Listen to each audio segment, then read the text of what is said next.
I love you. Sir আবার কি সমস্যা? স্যার আমি তো কালকে আসতে পারবো না, ওই যে আমার নানুর বোন মারা গেছে না, আমি সেখানেই যাব। কালকে তোর জন্য পাত্রী দেখতে যাব, আর যদি পাত্রী পছন্দ হয়ে যায় তাহলে ওখানেই এনগেজমেন্ট সেরে ফেলব। মা তাহলে ওকে ডাক দাও। মাগো, ঘুমটাটা একটু তোলো, তোমার চাঁদ মুখখান আমরা দেখি। মাশাল্লাহ মাশাল্লাহ, লজ্জা পেয়েছে মনে হয়। আমাদের কিন্তু পছন্দ হয়েছে, আমাদের দিক থেকে আমরা রাজি।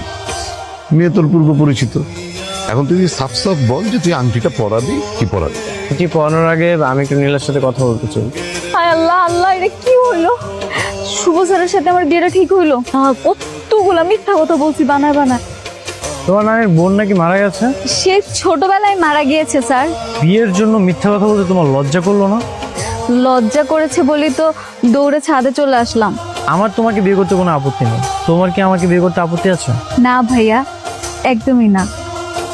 আমি তো মনে মনে ভাবছিলাম কান্না কার সাথে আমার বিয়ে ঠিক হবে, তাকে আমি ঠিকভাবে চিনতে পারবো কিনা, তার সাথে মানিয়ে নিতে পারবো কিনা। যখন দেখলাম আপনার মতো একটা হ্যান্ডসাম ছেলের সাথে আমার বিয়ে ঠিক হয়েছে, যাকে আমি আগে থেকে চিনি, আমি তো অনেক খুশি হয়ে গেছি। আপনার মতো একটা ভালো মানুষের সাথে আমার বিয়ে হবে, সেটা ভেবেই আমার খুব ভালো লাগছে। কি সারা রাত তুই ঘুমাতে দিস না নাকি সারা রাত ফোনেই কথা বলেছিস?